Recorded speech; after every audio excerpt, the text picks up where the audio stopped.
নমস্কাৰ ভিউৱাৰ্ছ সপ্তদ্বীপ গ্ৰুপলৈ পুনৰ এবাৰ আপোনালোক সকলোকে স্বাগতম জনাইছোঁ আজি আমি আনদিনাখনৰ দৰে কোনো ধৰণৰ অনলাইন ভিডিঅ' ক্লাছ লৈ অহা নাই আজি আমি আপোনালোকৰ মাজত উপস্থিত হৈছোঁ এটি ব্যতিক্ৰমী অনুষ্ঠান লৈ পেলাই আৰু আজি আমাৰ লগত আছে উচ্চতৰ মাধ্যমিক চূড়ান্ত পৰীক্ষাত কলা শাখাত দ্বিতীয় স্থানপ্ৰাপ্ত ছাত্ৰী কাশ্মীৰী দাস আহকচোন আমি কাশ্মীৰীৰ লগত তেওঁৰ মনৰ কথা কিছু পাতো ভিউৱাৰ্ছ এয়া আমাৰ লগত উপস্থিত আছে কাশ্মীৰী দাস কাশ্মীৰী পোনপ্ৰথমতে আমি জানিব ইচ্ছা কৰিম যে তোমাৰ ঘৰ ক'ত আৰু তোমালোকৰ ঘৰত কোন কোন আছে মোৰ ঘৰ বৰপেটা মেট্ৰোকুচি জনীয়া ৰাস্তাত অৱস্থিত মোৰ ঘৰত মা দেউতা দাদা আছে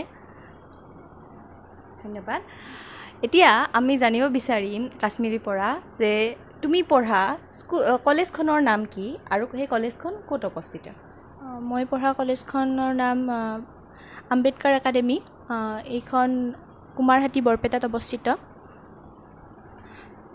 আৰু কাশ্মীৰী আমিতো জানোৱেই যে তুমি উচ্চতৰ মাধ্যমিক চূড়ান্ত পৰীক্ষাত সুখ্যাতিৰে অসমৰ ভিতৰত দ্বিতীয় স্থানত উত্তীৰ্ণ হৈছা গতিকে তোমাৰ অভাৰঅল পাৰ্চেণ্টেজ কিমান আছিলে আৰু বাকী গোটেইকেইটা ছাবজেক্টত কিমান মাৰ্কছ আছিলে সেই বিষয়ে অলপমান জনাবা মোৰ পাৰ্চেণ্টেজ 95.4 আছিল আৰু মই অসমীয়াত 97 ইংৰাজীত 92 এডুকেশ্যনত 90 ইকনমিক্সত 95 এন্থ্ৰপ'লজিত 96 আৰু পলিটিকেল ছায়েন্সত 97% মানে নম্বৰ পাইছিলোঁ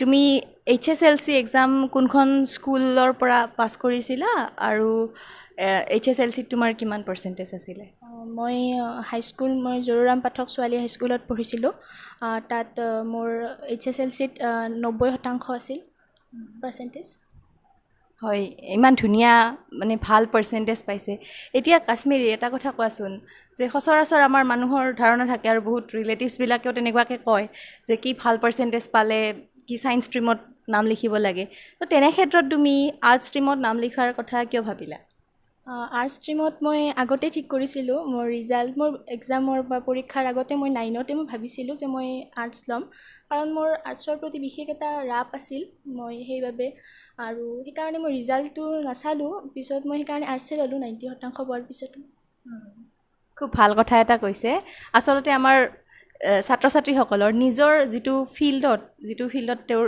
ইণ্টাৰেষ্ট থাকে সেইটো ফিল্ডত লোৱাহে বেছি দৰকাৰী মানুহে চবটা কথা ক'ব যে ছায়েন্সত ল'ব লাগে কিবা ছায়েন্স আৰ্টছ বুলি কোনো কথা নাই চবটা ষ্ট্ৰীমেই ভাল হয় এতিয়া আমি নেক্সট কুৱেশ্যন কাশ্মীৰীৰ পৰা জানিবলৈ ইচ্ছা কৰিম সেয়া হৈছে যে তুমি HSৰ দুয়োটা বৰ্ষতে HSৰ প্ৰথম বৰ্ষ যিটো উচ্চতৰ মাধ্যমিক প্ৰথম বৰ্ষ আৰু উচ্চতৰ মাধ্যমিক দ্বিতীয় বৰ্ষ দুয়োটা বৰ্ষতে পঢ়া শুনা কেনেদৰে চলাইছিলা মানে আমাৰ দেখা যায় যে বহুতে কি কৰে উচ্চতৰ মাধ্যমিকৰ প্ৰথম বৰ্ষটো বহুতে লাইটলি লয় বহুত ষ্টুডেণ্টে যে এইটো সহজে পাছ হৈ যাম তেনেকুৱা ধৰণৰ চ' এই ক্ষেত্ৰত তোমাৰ কি মন্তব্য মোৰ মতে কি যে ফাৰ্ষ্ট ইয়াৰ ছেকেণ্ড ইয়াৰ দুটাতে ভালদৰে পঢ়িব লাগে HSত দেখা যায় যে সকলোৱে কিছুমানে মানে ৰেষ্ট ইয়াৰ বুলি কয় যে ফাৰ্ষ্ট ইয়াৰটো ৰেষ্ট ইয়াৰ হিচাপে কয় কিন্তু এনেকুৱা নহয় মোৰ মতে যে ফাৰ্ষ্ট ইয়াৰতো আমি ছেকেণ্ড ইয়াৰত যিখিনি পঢ়িব লাগে সেইখিনি মানে ফাৰ্ষ্ট ইয়াৰতো সেনেধৰণেই পঢ়িব লাগে আৰু ক'ব গ'লে মানে ছেকেণ্ড ইয়াৰত অলপ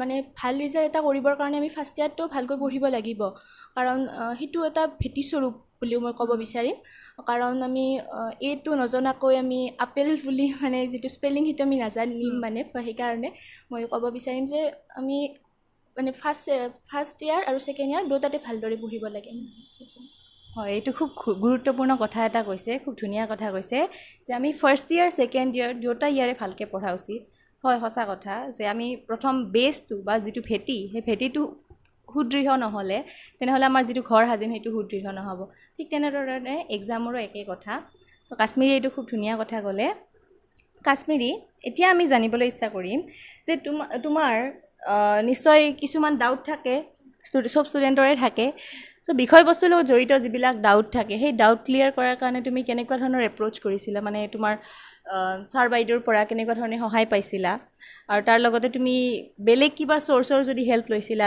লাইক ইণ্টাৰনেটৰ পৰা কেনেকুৱা ধৰণে তুমি হেল্প লৈছিলা সেই বিষয়ে আমাক অলপমান জনাবা মোৰ ছাবজেক্ট ৱাইজ ডাউট আছিল, মোৰ কিছুমান ডাউট হয়, কাৰণ মই নতুনকৈ শিকিছোঁ, বস্তুখিনি শিকিম। গতিকে যিখিনি মোৰ ডাউট হৈছিল সেইখিনি মই টিচাৰবোৰ, মোৰ কলেজৰ ছাৰ বাইদেউসকলক মই সুধিছিলোঁ, তেওঁলোকে ভালদৰে মোক বুজাই দিছিল। আৰু কেতিয়াবা এনেকৈ মই ইণ্টাৰনেটতো চাইছিলোঁ বস্তুবোৰ, ইণ্টাৰনেটৰো সহায় কিছু লৈছিলোঁ। তাৰ কিছুমান প্ৰব্লেম থাকিলে, কিছুমান এনেকুৱা ৱৰ্ডৰ কিবা মিনিং বুজি নাপালে মই চাওঁ, তাত চাই মিনিংটো উলিয়াই লওঁ। বা কেতিয়াবা কিবা প্ৰব্লেম থাকিলে মই ছাৰ বাইদেউক ৰাতি হ'লেও মানে মই ফোন কৰি কওঁ, তেওঁলোকে ভালদৰে বুজাই দিয়ে। বা কেতিয়াবা কলেজত তাত লগ পাওঁ, কলেজতো কওঁ। গতিকে মোক মোৰ ডাউটখিনি এনেকৈ ক্লিয়াৰ মই কৰি লৈছিলোঁ। মোক সহায় কৰিছিল, ছাৰ বাইদেউসকলে বহুত সহায় কৰিছে ইয়াৰ ক্ষেত্ৰত। হয়, মানে আমি কিছুমান ডাউট থাকিলে টিচাৰ্ছৰ এপ্ৰ'চ কৰাটো জৰুৰী। চ' সেইখিনি কথাই কাশ্মীৰীয়ে ক'লে। আৰু লগতে নিজৰ যিখিনি পঢ়া শুনা সেইখিনিও অব্যাহত ৰখা উচিত, আৰু সেইখিনি কাশ্মীৰীয়ে আমাক খুব সুন্দৰভাৱে জানিবলৈ দিলে। এতিয়া কাশ্মীৰীয়ে আৰু এটা কথা কোৱাচোন, যে কলেজত শিকোৱাখিনিৰ উপৰিও তোমাৰ কিবা প্ৰাইভেট টিউশ্যন বা তেনেকুৱা আছিল নে? প্ৰাইভেট টিউশ্যন মানে মই মোৰ যি কলেজৰ ছাৰ বাইদেউ, তেওঁলোকতে মই এনেই শিকাই দিছিল। তেওঁলোকে কিবা যদি মোৰ প্ৰব্লেম থাকে, কিবা ডাউট থাকে, তেওঁলোকে ক্লিয়াৰ কৰি দিছিল। গতিকে প্ৰাইভেট টিউশ্যন মানে মই কলেজৰ মানে টিচাৰবোৰৰ তাতে মই শিকিছিলোঁ, এনেই শিকাই দিছিল ভালদৰে। আৰু এই ক্ষেত্ৰত তুমি কলেজৰ টিচাৰবিলাকক তাৰমানে ধন্যবাদ জনাব বিচাৰিবা? জনাব বিচাৰিম, মই বহুত ধন্যবাদ জনাব বিচাৰিম। তেওঁলোকে বহুত সহায় কৰিছে মোক এই ক্ষেত্ৰত। গতিকে মানে ৰাতিও মানে যদি মোৰ কিবা প্ৰব্লেম হয়, তেতিয়া তেওঁলোকক ফোন কৰিলে তেওঁলোকে ফোন উঠাই মোক বুজাই দিয়ে ভালদৰে এনেকুৱা। আৰু কিবা যদি প্ৰব্লেম বেছি সেই হয়, মানে পৰীক্ষাৰ আগত কিবা প্ৰব্লেম হৈছিল, তেতিয়া কলেজ বন্ধ, যেতিয়া টেষ্টৰ পিছত বন্ধ হৈছিল, তেতিয়াও তেওঁলোকে ঘৰত আহি বুজাই দি গৈছিল ভালদৰে। গতিকে মই বিশেষ তেওঁলোকক ধন্যবাদ জনাব বিচাৰিম ইয়াৰ বাবে। হয়, কলেজৰ যিখিনি টিচাৰ্ছ আছিলে সিহঁতৰ, চ' গোটেই টিচাৰ্ছবিলাকে এই ক্ষেত্ৰত তাইৰ যিখিনি ছাকচেছ সেইখিনিত তাৰমানে গোটেই টিচাৰ্ছখিনিৰ অৰিহণা আছে বুলি তেওঁ ক'ব বিচাৰিছে। আৰু এইখিনিতে ধন্যবাদ জনাইছে কলেজৰ টিচাৰ্ছবিলাকক। হয়, তেওঁলোকৰ যথেষ্ট অৰিহণা আছে এই ক্ষেত্ৰত, আৰু তেওঁলোকক এই চেগতে আমাৰ সপ্তদ্বীপ গ্ৰুপৰ ফালৰ পৰাও ধন্যবাদ জনাইছোঁ। আৰু এনেধৰণে আগলৈকেও আগন্তুক দিনত তেওঁলোকে এনেকুৱা ভাল ভাল ল'ৰা ছোৱালী, মানে ভাল ভাল ৰিজাল্ট যাতে দি থাকিব পাৰে, ভাল সুনাগৰিক যাতে গঢ়ি তুলিব পাৰে কলেজখনে, তাৰ কাৰণে আমি আশা কৰিম। এতিয়া তুমি আৰু এটা কথা কোৱাচোন, যে এক্সামৰ সময়ত দেখিবলৈ পোৱা যায় যে বহুত ল'ৰা ছোৱালীয়ে কি হয়, খুব ষ্ট্ৰেছড আউট হয়। আৰু ষ্ট্ৰেছৰ কাৰণে তেওঁলোকে কি কৰিব নোৱাৰে, যে ভালদৰে পঢ়িব নোৱাৰে, নাইবা এক্সামৰ সময়ত যিখিনি পঢ়িছে সেইখিনিও পাহৰি যায়। চ' তেনেকুৱা চিটুৱেশ্যন তুমি কেতিয়াবা ফেচ কৰিছানে? আৰু যদি ফেচ কৰিছা, কেনেকৈ সেইখিনিৰ লগত টেকল কৰিছিলা? মোৰ অলপ টেনশ্যন হৈছিল। এক্সামত হয়, সকলোৰে টেনশ্যন হয়, এক্সাম বুলি ক'লে চবৰে টেনশ্যনে এটা হয়। মোৰো অলপ ষ্ট্ৰেছ হৈছিল, কিন্তু মোৰ ছাৰ বাইদেউসকলে আমাক সদায় মানে কৈছিল, বা এনেকৈ ষ্ট্ৰেছ ল'ব হাক দিছিল, সদায় আমাক সাহস দিছিল। আৰু এনেকৈ মোৰ ঘৰতো মই যদি কেতিয়াবা বেছি টেনশ্যন লওঁ, তেতিয়া মায়ে হওক বা দেউতা দাদাই কৈছিল আৰু ইমানকৈ টেনশ্যন ল'ব লাগে, যি হয় হ'ব, মানে সেনেকৈ বেছি কেতিয়া মানে প্ৰেছাৰ দিয়া নাছিল, যে বেছিকৈ পঢ় বা এনেকুৱা কোনো প্ৰেছাৰ দিয়া নাছিল। মই যিখিনি মানে মোৰ অলপ ষ্ট্ৰেছ মই নিজে অলপ লৈছিলোঁ, মানে ল'লেও কিন্তু মোৰ ছাৰ বাইদেউসকলে মোৰ বহুত সাহস দিছিল। আৰু যেতিয়া মোৰ এনেকুৱা ষ্ট্ৰেছ লাগিছিল, তেতিয়া মই ছাৰ বাইদেউহঁতে সেইখিনি যিখিনি আমাক বুজাইছে বা যিখিনি আমাক কৈছে, যে যিখিনি সাহস মোক মানে দিছিল আমাক, সেইখিনি মই ভাবিছিলোঁ, আৰু সেনেকৈ মই সমাধান কৰি লৈছিলোঁ। এই ক্ষেত্ৰত কিবা ক'বানে, যে যিবিলাক ল'ৰা ছোৱালীয়ে ষ্ট্ৰেছড আউট হয় এক্সামৰ সময়ত, তো তেওঁলোকক কিবা ক'ব বিচাৰিবা নেকি?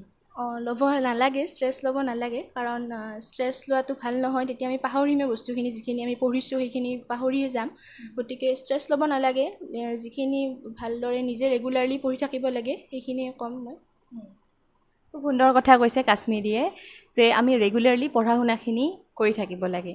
কাৰণ এক্সামৰ সময়ত এদিন পঢ়ি পেলাই ষ্ট্ৰেছ লৈ তেনেকুৱাকৈ এক্সাম দিলে নিশ্চয় আমি ভাল ফলাফল নাপাম। আৰু সেইখিনি কথা তাই বিশ্বাস কৰে আৰু আমাক জানিবলৈ দিছে।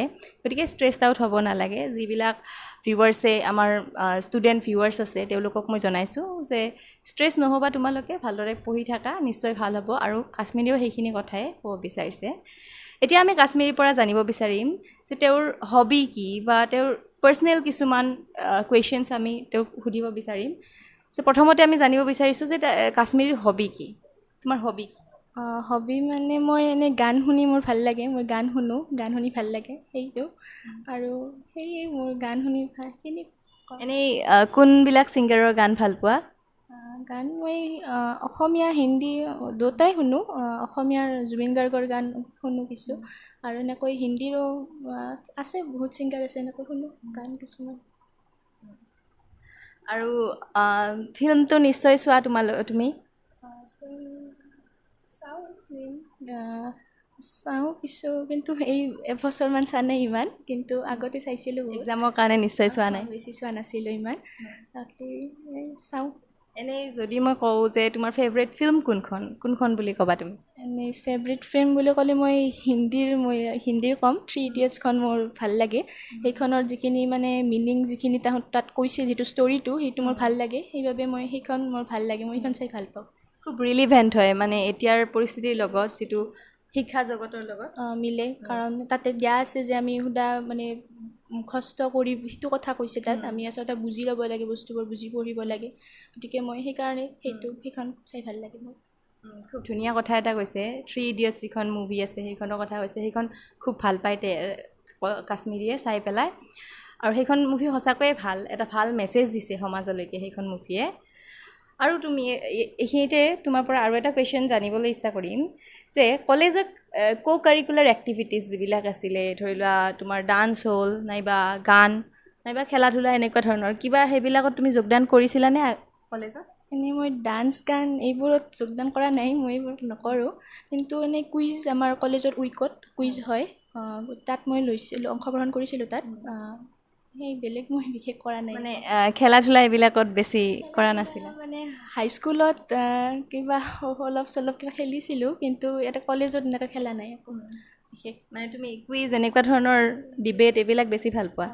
সেইবোৰ কৰিছোঁ, সেইবোৰ ভাল লাগে। এইখিনিতে আমি কাশ্মীৰীলৈ আন এটা প্ৰশ্ন সুধিবলৈ বিচাৰিছোঁ। কাশ্মীৰী, তুমি আগতে কৈছিলা আন এটা ইণ্টাৰভিউত যে তুমি কি কৰিবা, ইকনমিক্সত অনাৰ্ছ লৈ পেলাই পঢ়িবা। চ' আজি আমি ইকনমিক্সৰ ৰিলেটেডে এটা কুৱেশ্যন সুধোঁ তোমাক, যে সাম্প্ৰতিক সময়ত যি কৰোণা মহামাৰীৰ কাৰণে যি লকডাউন দিয়া হৈছে, তাৰ ক্ষেত্ৰত আমি দেখি আছোঁ যে ইকনমিক্স, আমাৰ যিটো ইকনমি, ইণ্ডিয়ান ইকনমি, তাতে বহুতখিনি নিম্নমুখী প্ৰভাৱ পৰিছে। চ' এই বিষয়ে তুমি কি ক'ব বিচাৰা? হয়, প্ৰভাৱ কেৱল ভাৰতবৰ্ষতে নহয়, বিশ্বৰ বহুকেইখন দেশতে কম বেছি পৰিমাণে প্ৰভাৱ পৰিছে, ইকনমিত প্ৰভাৱ পৰিছে লকডাউনৰ বাবে। কাৰণ লকডাউনৰ ফলত বহুখিনি প্ৰডাকশ্যন, মানে যিমান ইণ্ডাষ্ট্ৰী আছিল সেইবোৰ প্ৰডাকশ্যন বন্ধ হৈছে। আৰু প্ৰডাকশ্যন বন্ধ হোৱাৰ ফলত যিখিনি আমাৰ তাত বস্তু আছিল, যিখিনি উৎপাদন যিখিনি হয়, সেই বস্তুখিনি বিক্ৰী মানে কৰাত মানে তাৰ যিটো মানে ডিমাণ্ড অনুসৰি তাৰ ছাপ্লাইটো কিছু কম হৈছে, যাৰ ফলত অলপ বস্তুবোৰৰ দামৰ ওপৰতো প্ৰভাৱ পেলাইছে। কিছু দাম বাঢ়িছে কিছুমান বস্তুৰ। এনেদৰে কিছুমান যিখিনি আমাৰ সমাজৰ যিখিনি মিডিল ক্লাছ, মানে যিখিনি শ্ৰেণীৰ লোক, তেওঁলোকো প্ৰভাৱিত হৈছে।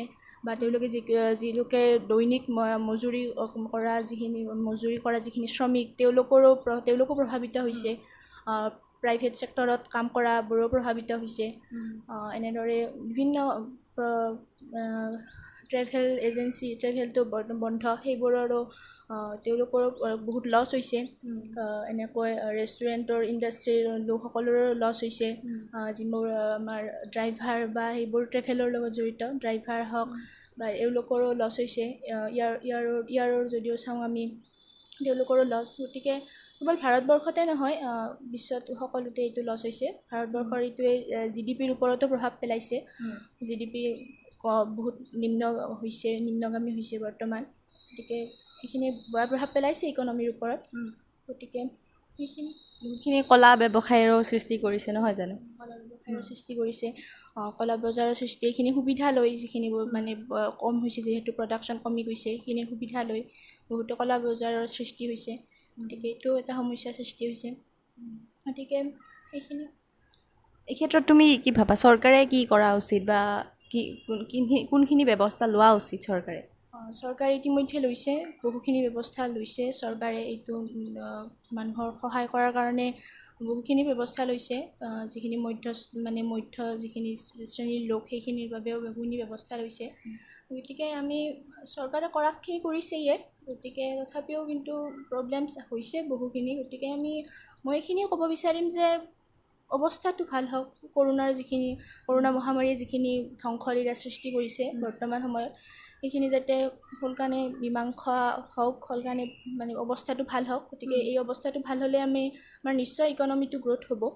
গতিকে মই এইখিনিয়ে ক'ম যে অৱস্থাটো আমি ক'ব পাৰিম, মই যে আশা কৰিব পাৰোঁ যে সোনকালে যেন মানে সোনকালে এই অৱস্থাটো মানে ভাল হওক, উন্নত হওক, সেইখিনি ক'ব বিচাৰোঁ। এইখিনিতে আৰু এটা কথা সুধিব বিচাৰিম যে আমাৰ দেশত আজি বুলি নহয় আগতেও আমি দেখা পাইছোঁ যে ব্ৰেইন ড্ৰেইনৰ যিটো সমস্যা, যে যিমানখিনি মেধাসম্পন্ন ল'ৰা ছোৱালী থাকে তেওঁলোকে সচৰাচৰ কি প্ৰেফাৰ কৰে যে তেওঁলোকে বাহিৰত গৈ পেলাই, বিদেশত গৈ পেলাই পঢ়া শুনা কৰা, তাৰপিছত তাতে ছেটেল হৈ যায়, বিভিন্ন জব বা তেনেকুৱা সেই অনুষ্ঠানত নিয়োজিত হৈ তাতে ছেটেল হৈ যায়।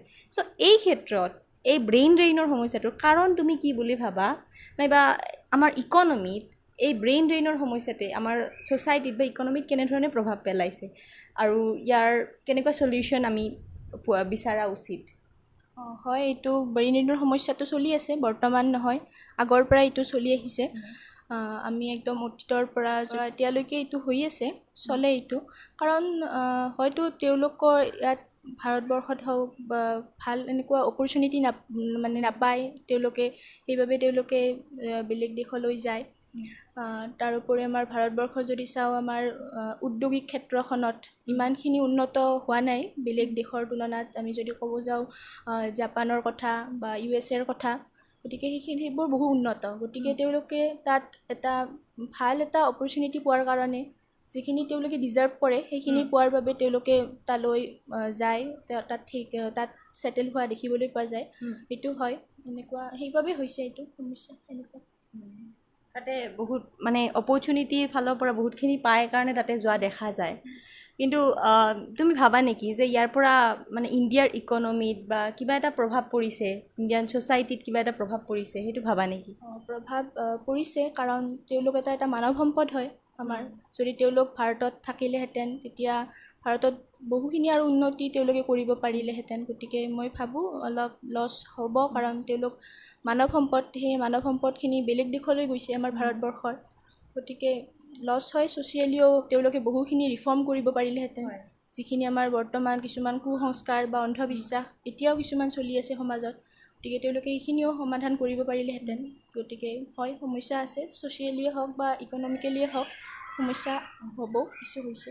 মানে তুমি ক'ব বিচাৰিছা যে তেওঁলোকে গুচি যোৱাৰ ফলত তেওঁলোকৰ যিখিনি পটেঞ্চিয়েল আছিলে সেইখিনি বেলেগত ইউজ হৈছে, যিখিনি হয়তো তেওঁলোকে ইয়াত থকা হ'লে ইয়াত ইউজ কৰিব পাৰিলেহেঁতেন।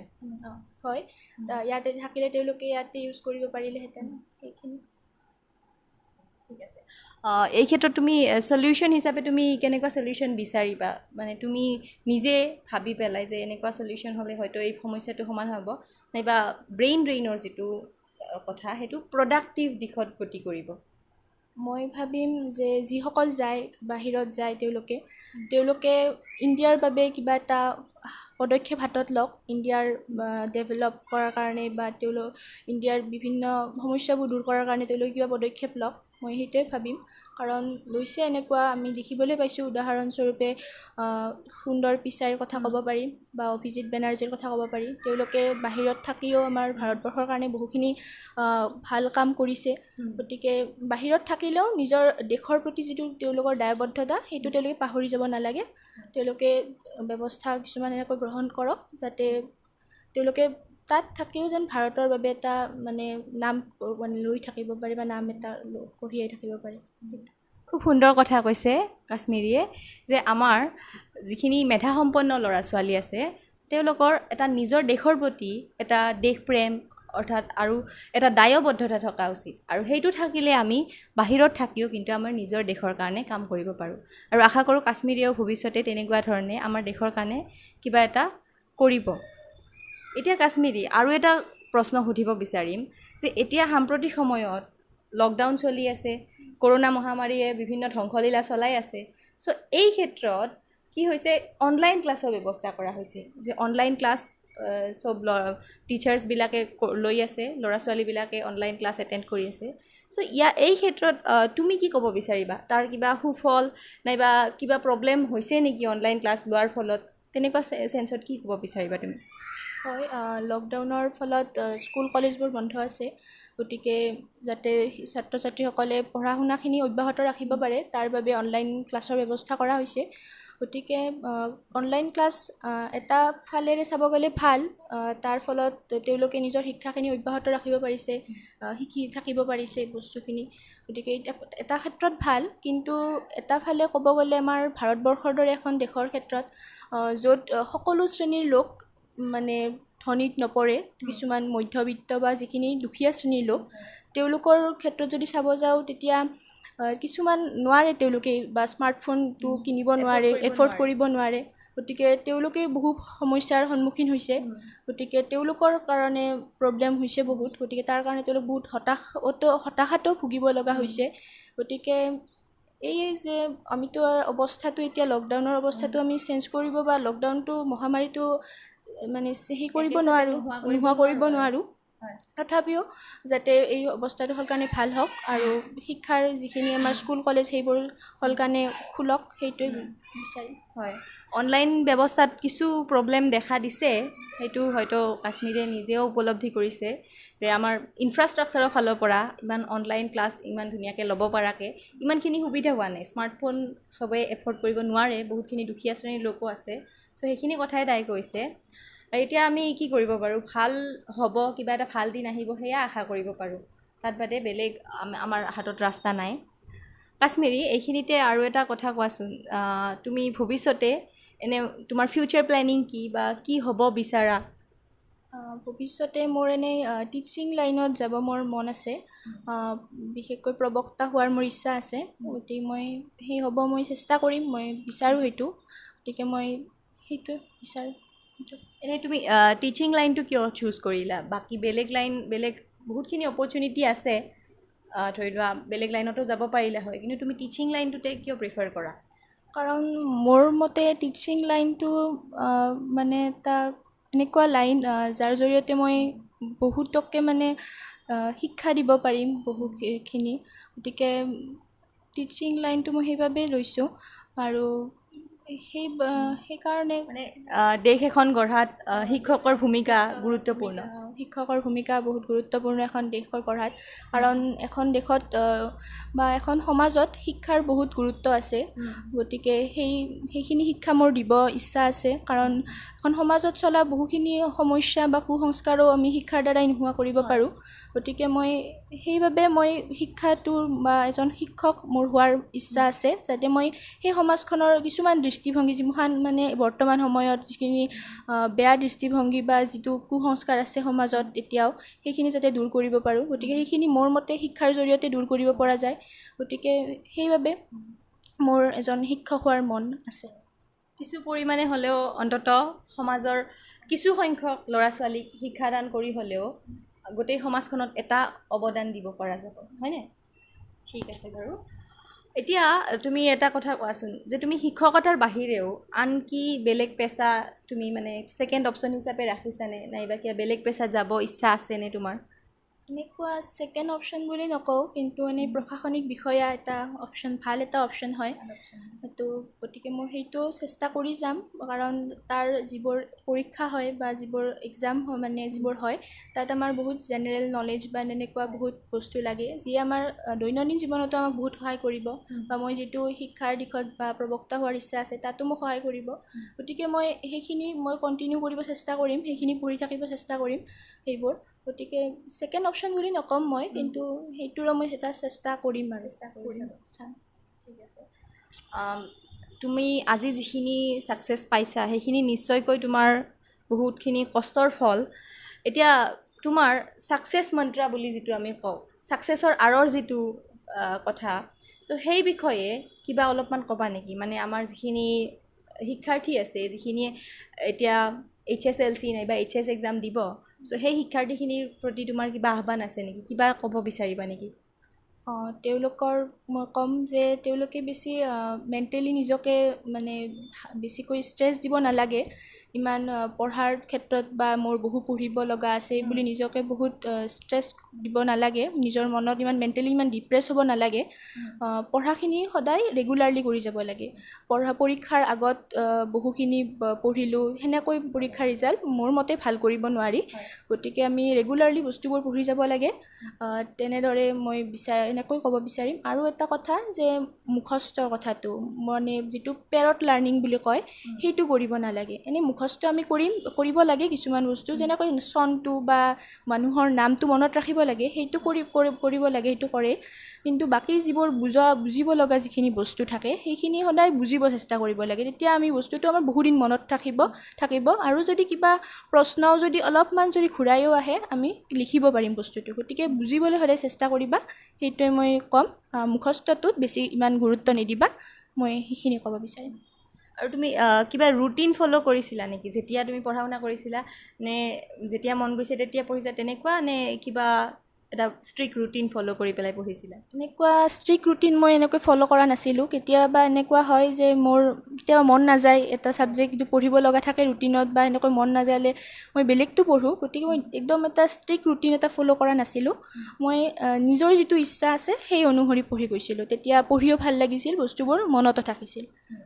খুব ধুনীয়া কথা কৈছে। নিজৰ ইচ্ছা গ'লে তেতিয়াহে বস্তু এটাত আমি সফল হ'ব পাৰোঁ। পঢ়িলে বা যিকোনো ক্ষেত্ৰতে হওক নিজৰ ইচ্ছাটোৰ বিৰুদ্ধে গৈ পেলাই কৰিলে আমি কেতিয়াও সফল হ'ব নোৱাৰোঁ। এইটো খুব ধুনীয়া কথা কাশ্মীৰে কৈছে। শেষত আৰু এটা কথা মানে কওঁ যে তোমাৰ অসমবাসীৰ প্ৰতি নাইবা ৰাইজৰ প্ৰতি কিবা ক'ব লগা আছে নেকি?